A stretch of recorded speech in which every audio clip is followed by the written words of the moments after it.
भजो भजो दोस्तो जो सामो अचे थो जनाब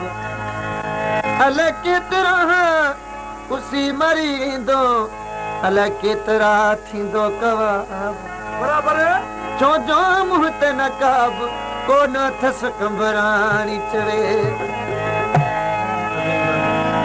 हज़ा तन कलाम में फरमाशा है मोहम्मद अजीम भंडे जी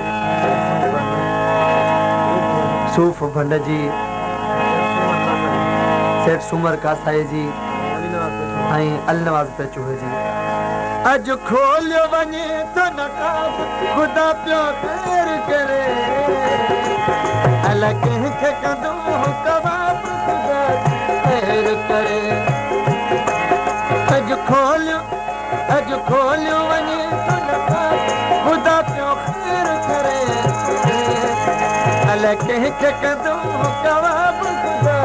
खैर करे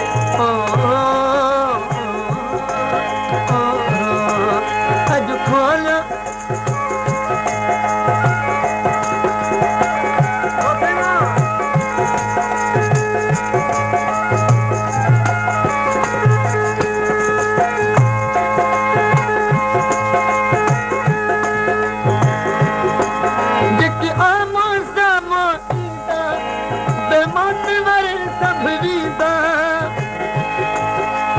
सही न सघंदा ताब खुदा पियो खैर करे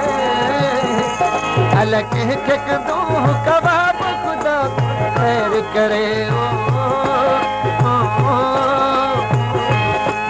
अज खोलियो वने तो नकाब खुदा पियो खैर करे अल कंहिंखे कंदो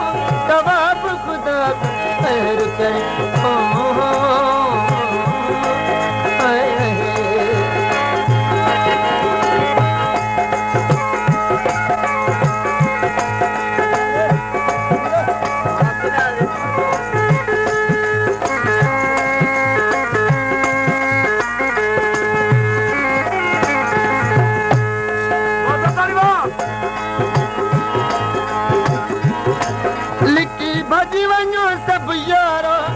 अज क़यामत जो अॾहारो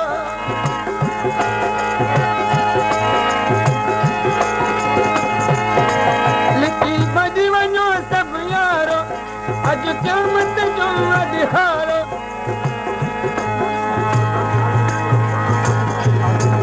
आज़मीयत लथो आफ़ताब खुदा पियो खैर करे कंहिंखे कंदो कबाब खुदा खैर करे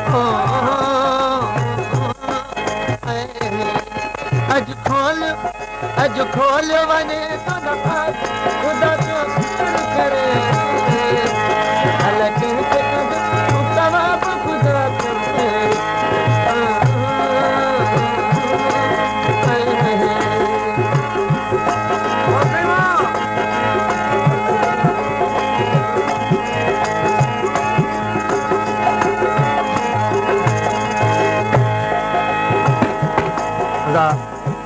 फरमाशा है लाल बख्श कासाई मोहम्मद सिद्दीक पंवर लाल बख्श कासाई जी मोहम्मद सिद्दीक पंवर जी अल किस्मत के जी फिटिया अल के जी हयात घुटिया अज उबरी पियो शराब खुदा पियो खैर करे अल कंहिंखे कंदो कबाब खुदा पियो खैर करे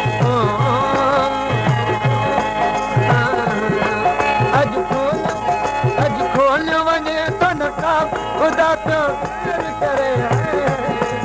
अल कंहिंखे कंदो कबाब खुदा पियो खैर करे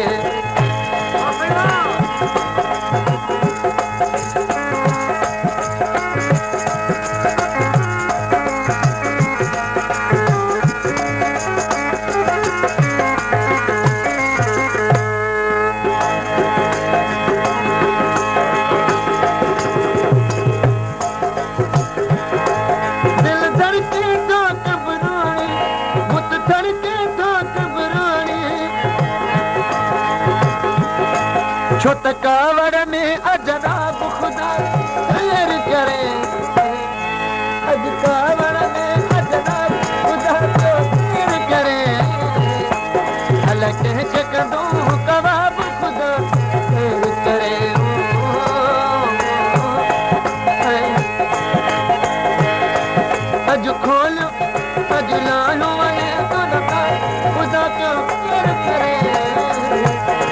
कंहिंखे